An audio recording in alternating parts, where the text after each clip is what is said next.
This is Harry Judd for Boxing Social in association with Betfred with the unbeaten European, Commonwealth and British champion, Lee McGregor.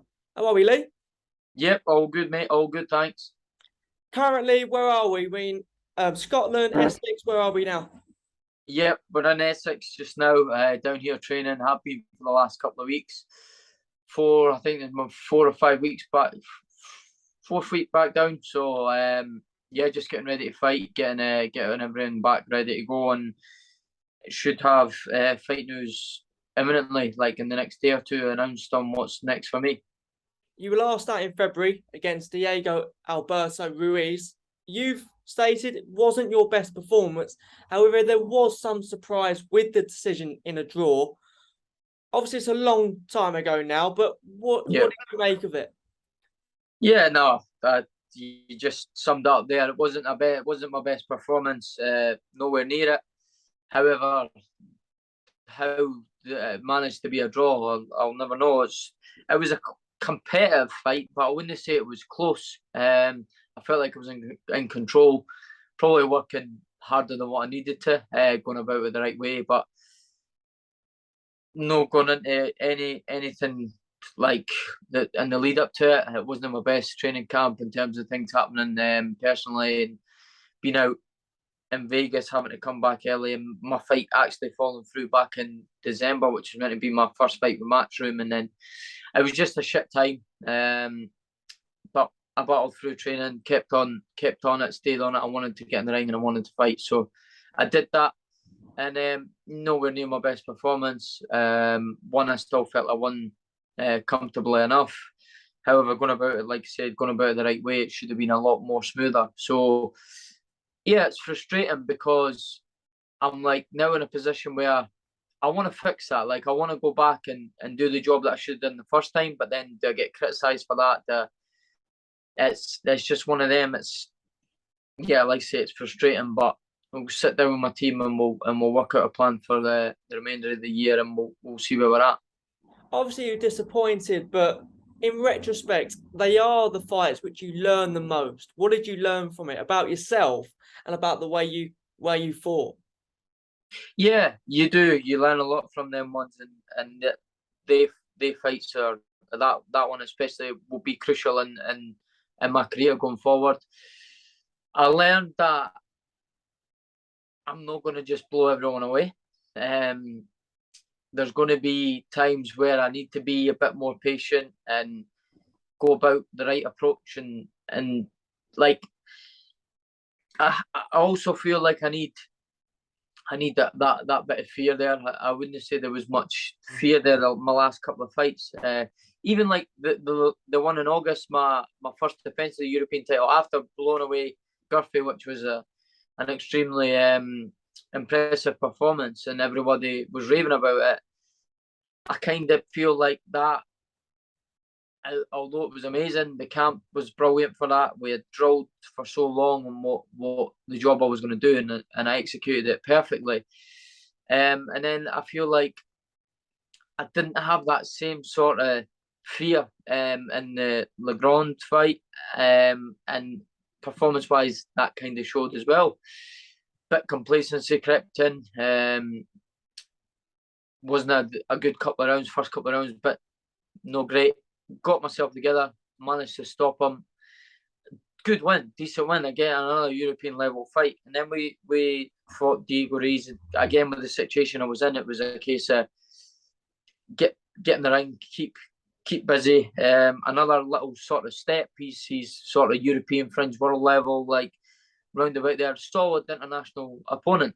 And then again, there was nothing. It wasn't really there, and I feel like I need that. As well, I was like I was getting tight at bantamweight. It was really hard me making that weight. I've been maintained it for so long, and have now just eventually moving up to super bantamweight. And I'm saying moving up, but I'll go back. I've been professional since 2017, so coming up 5 years. And before I turned professional, I was actually 56 kilos as an amateur. Yeah. So I'm now moving up to super bantamweight, which is still below the weight that I was making as an amateur. So I just feel like it's going to give me a little bit more, no as grueling camps in terms of having to bring weight right down. Obviously, I'm going to have to still cut, sacrifice, things like that. And you're in the wrong sport if you don't have to make these sacrifices. I'm not saying that I don't want to do that. Of course, I need to do that, but I just feel like I'll be more comfortable and I'll be able to focus more on my boxing, focus more on improving, and just sort of take off where I left with Kareem Guffey. That's where I want to get back in that sort of mix, getting that back, performing the way I was then at super bantamweight. Like I said, new spring in my step, and just keep pushing on to hopefully get big fights.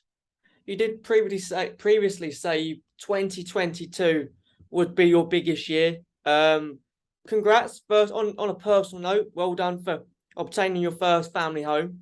Yeah.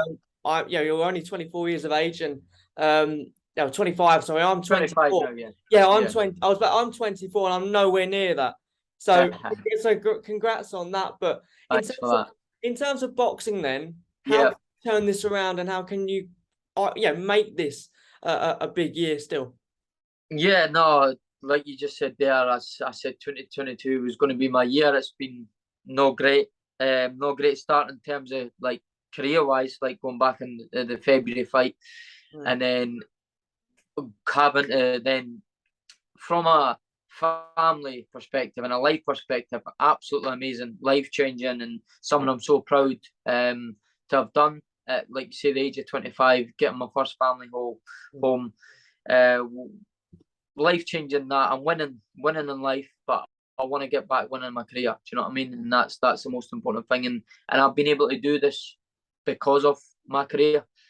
So I had to kind of, I wouldn't say have a break away from boxing, but my longest spell back home was after that Ruiz fight. I had loads of time to reflect and just get the previous months put behind me, because it had been a crap couple of months, I must be honest. And then lifted myself and my family. Obviously, we got in and settled, and it was a long process. It was a brand new build home, so you can imagine the amount of work and stress that I'd went through to get us there. But it's all done. We're living in it. I say the minute it was livable, I had to come back to camp. So but I know my family are safe and sound back home and happy, and that's the most important thing. And now I can, like say, focus on my boxing and have a big finish to the year. I want, like I said, should be news literally this week, any day now. I'm back in the ring very, very soon, sooner than what people will expect. Get back to my old self, get back to looking good, and then we'll take it from there. And I want a decent fight to close the year out after this one. And then it's obviously being realistic. Early next year is where we want to start pushing towards eliminators, potentially. Who knows? Could find myself in a decent position to get a chance at a world title shot. But again, people forget that I have only had 11 fights, and because of the way I've progressed so quickly, people just keep expecting me to step up.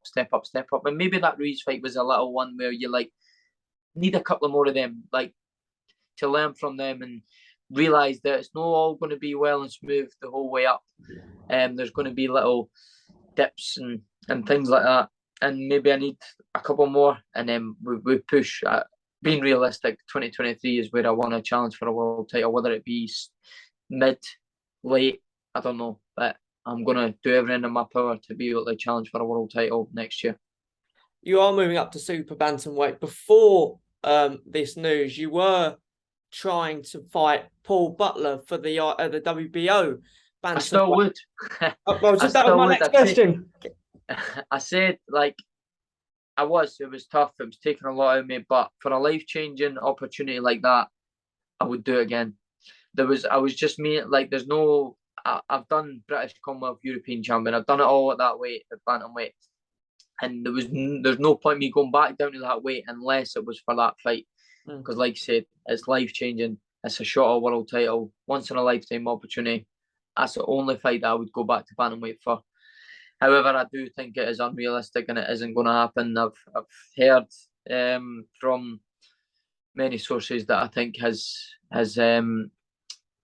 he's focused on getting that Inoue fight, which I don't blame him. He's going to make a hell of a lot of money. He's going to fight one of the pound for pound greats, and nothing to lose in it. And he's coming towards the end of his career. I think he's like 30s now. Been world champion twice before, I think. So, nah, I don't blame him as much as I'm gutted. I don't blame him for not giving me the fight. So super bantamweight, are you eyeing up domestic fights, European fights, or is it world fights? Where do you start at super bantamweight? Yeah, that's what I mean. It's one of them where I just have to wait and see what opportunities arise. There's decent domestic fights there at super bantamweight. Probably one of the best domestically just now. So I wouldn't rule any of them out. However, I do want to international. I feel like I'm still gonna have good rankings up at super bantamweight. I still believe I'm on that. Without being disrespectful, past that British level, I think I'm European fringe world level. Maybe a couple of more solid tests here, and then we'll just honestly, I just need to see what happens, see where we're at. I need to keep on winning because you look what I done to Kareem Guffey. I was Britain's next world champion. Then I had a couple of not so great performances, and almost everyone's forgotten about. So that's one thing I've learned in this boxing game. You just need to take each fight as it comes, and that's what I'm going to do from now on. My main focus is on this next fight that should be announced, like I said, in the next day or two. Look back to my best, and then we'll take it from there. You are down with Ben and the team in Essex. We mentioned obviously your family home. How hard is it for you to be so far away in camp? Yeah, it's extremely hard. A young daughter as well, growing up all the time. Missed out on a lot of her younger years as well. She's coming up 4 in November, and I've been away half it probably. But getting home at the weekends, getting them down for the weekends and that, and on the FaceTime, them being happy in our family home, and that keeps me going, and that keeps the drive and motivation there because I honestly do mean this. I know everybody says it, but I do it for them. But this is why I do it. Obviously, I want to be as successful as I can, but my main priority and focus is and responsibility is to provide for my family and my daughter, and that's what I'm doing. That's why I'm here. And that's why I put my body through what I put it through. And after the fights, having the nice little breaks back home, going away on our little family holidays, and that's what keeps me going and keeps me coming back down here and hungry for more. One of your stable mates, Pat McCormack, I was fortunate enough to be in Newcastle for his fight. What did you make of it? I know you're a massive fan of his. Yeah, superb. A little bit gutted for him that he wasn't shown. He should have definitely been shown. He deserves the biggest platform there is out there. He's an exceptional talent. One of the very best. I would say, in my opinion, the best out of that whole crop that's turned over. Yeah, he's not really had his chance to showcase it yet. He'll get it. It's just been unfortunate, but without a doubt, going to be a superstar in the sport, and I wouldn't be surprised if he's winning the British title in under 6, 7 fights. I don't know, depending on what Ben's plan and all that, I win, but he's more than capable of winning the British title. He needs a couple of rounds, of course, and then as soon as he's done that and had them little tests, I'd put him straight in there. Yeah, in my eyes, he wins the British title now, but he just needs them little tests, and just to, like I said, we all need them tests. I was, again, you see it with myself, maybe that's a victim of my own success. I won my IBF Youth World title, my 4th fight, Commonwealth title, my 5th. I was unified British Commonwealth champion in my 8th, and then British Commonwealth European within 10 fights. Don't think anyone in Britain's actually ever done it that quick. And then it's like, what do we do with you now? So maybe a victim of my own success a wee bit, and you don't want, like, I'm sure Ben and that know what's best for Pat, but an extremely exciting career ahead for him, definitely. Yeah, similar to you. I mean, Pat has a decorated amateur career, and obviously you were a very successful amateur as well. So ever since perhaps you and him have started boxing, there's always been discussions and what can happen, and there is perhaps a lot of pressure on both of you because there's been so much talk for such a long time. Some fighters don't have such a decorated amateur career, but in terms of, I can't have you on here without talking about another one of your stablemates, Josh Taylor, not Josh Kelly, Taylor. The documentary that was released, Portrait of a Fighter, where you got on screen, on camera for Yeah. that one. First of all, what did you make of it? The documentary. Yeah, the I documentary. thought it was brilliant. It gives everybody a real insight into what really goes on behind the scenes. Everybody thinks it's glitz and glam, and I would love to live that life and be a professional boxer and that. Well, go and do a quarter of what you've seen in that film, and I guarantee no many folk would fancy it. Yes, of course, there's joys at the end of it, but I don't know. Like, I don't know if the highs outweighs the lows. Like, there's some deep, grueling times you need to go through in these training camps. And again, I think that documentary is really, hopefully, showing the people on the outside and all these people that tune in online and start giving stick out that don't even know half of what a fighter puts themselves through. So I feel like the documentary was very well put out there, and I think it'll open a hell of a lot of eyes and make people have second thoughts before they go on and start trying to abuse fighters online and troll and everything like that. You know what it's like, but I think it was a fantastic watch, and like I said to you there, it gives people a real insight into what really goes on to be in the position that we are, especially Josh, undisputed world champion. Sounds amazing, doesn't it? But it's been a hell of a lot of blood, sweat and tears to get there. What was evident was, especially in your part, you mentioned how good and how much of an influence Josh Kelly is on. Oh no, Josh Taylor. So I was at the Josh Kelly fight on the That's weekend, what it is, isn't it? and I've got it mixed up. So how much of an impact Josh Taylor is on you, but also how much of an impact you are to him. You seem to work so great together and get through the hard moments together.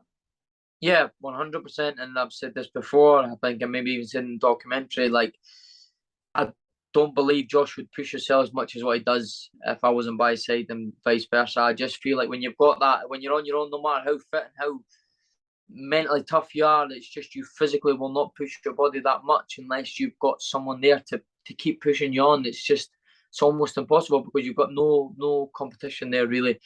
We're from the same area. I feel like we're the same type of people. Very similar in many ways, the way we live and everything like that. So for us to be down here and you say make these sacrifices together, it makes it that little bit easier. Now I've done it my whole professional career. I've been alongside Josh. We've been living away from home for, like I say, well, I've been professional 5 years now, and I've been by his side the whole time. Learned a hell of a lot. Had many laughs, and yeah, there's obviously many more to come.